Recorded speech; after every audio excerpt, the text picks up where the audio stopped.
Hi, so Matthew and I were analysts tasked with looking into Costco Wholesale Corporation. Their symbol is cost. So first, when we were going into our project, we were looking at the most recent share price, which ended at $311.49. And then we calculated the price per earning ratio by taking the price per share and then dividing that by earnings per share, and that came out to about 37.26. And then we were able to find the PE trailing and median from Yahoo Finance. And then lastly, we looked at our dividend yield, which is 0.92% for the quarter. All right, and then we move on to our latest high and latest low for stock price. We just pulled this straight from MarketWatch, and this is what, at the time we pulled it, this is what the stock price was. As you can see, the latest high is 325.26, and right now we're at 311.45. So the stock has been doing very well lately, and we think that's partially because of the current conditions in the world and the pandemic and people buying things in bulk. Okay, so now moving on to our financial ratios box. The first thing we looked at was revenues per share, and that was 368.19. Also, we looked at earnings per share, which was 8.55, and we were able to calculate this by taking Costco's net income and then dividing that by its current outstanding shares, and we were able to obtain this information from Costco's finances by looking at their latest quarterly report. And then you can see there's just different numbers that we were able to pull from their quarterly report as well, involving like revenues and just stocks outstanding. And then some specific things we want to talk about is gross margin and operating margin. We found the gross margin by taking the net sales and subtracting it by the cost of goods sold and then dividing that by the net sales, and that's how we got 13%. And then for the operating margin, we just took the operating income and divided that by sales revenue, and that's how we got to 4.2%. There's our net profit right there. And then going down towards the bottom, we had the return on a lot of different things, and the return on total capital, we got that by taking the EBIT, the earnings before interest and taxes, and dividing that by the total capital, and we came to 15.1%. Mm-hmm. And then our latest net profit was $5,050 in millions of dollars. And then next, we're looking at the capital structure. And then what we found was that total debt right now, currently for Costco, is $7,240 in millions. And we were able to look at this from Yahoo Finance and then comparing that with Costco's latest quarterly report. Then we looked at a long-term debt, which is $6,120 in millions, and they don't have any short-term debt currently. And then long-term interest was $130 million. And then common stock, there's $441.52 million.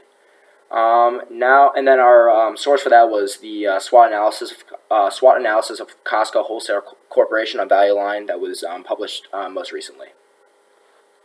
And then we got into our quarterly revenues over the past year, and then we have the full year at the bottom.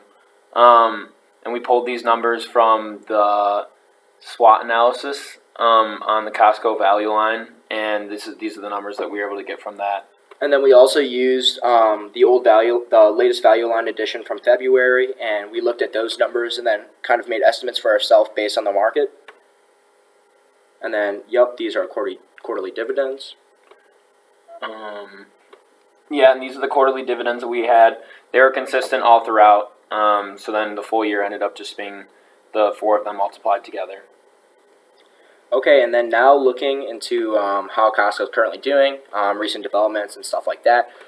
Because of the pandemic, Costco's been experiencing higher levels of revenue and earnings while it's been going on, and this is the reason for this is consumer spending habits have been affected by the pandemic because people are kind of leaning towards buying in bulk more, which is perfect for Costco because they do sell in bulk. And then while restrictions are slowly being lifted in the U.S. and other countries, like the death toll for coronavirus is still climbing, and going out into the community is a large risk for certain people. But with the use of wearing a mask, people are still able to go out and shop, and it's safe for them. And then next, Costco still has potential plans to open up new stores, one in New Jersey, and they've pushed it up a few months because of the pandemic to kind of curve off a little bit of the demand. And then what we wanted to conclude with this is that we think it's a decent time to consider purchasing shares of Costco as the revenues and finances have been climbing strong throughout the pandemic, and we expect this to continue as many more people are purchasing memberships and will use them in the future. And then next we have the timeliness, safety, and technical numbers. From the latest value line edition in February, we found that the timeliness ranking stayed the same at 1, and also the safety ranking and technical ranking stayed the same as well, with 1 and 2 respectively. And then we go into our different rankings as far as financial strength, price stability, growth persistence, and earnings predictability numbers. These are all things that we pulled from the value line before. And as you can see, Costco is doing really well across the board. And we predict that this will increase into the future and that this success will just continue. And then, sorry about that, but I wanted to correct myself from earlier. We are using the latest value line edition, which was published in April, but we are also using February editions as well to kind of use these for our estimates and predictions. And then next, we're going to look back at our second part of our stock project and kind of explain that real quick. Here we go.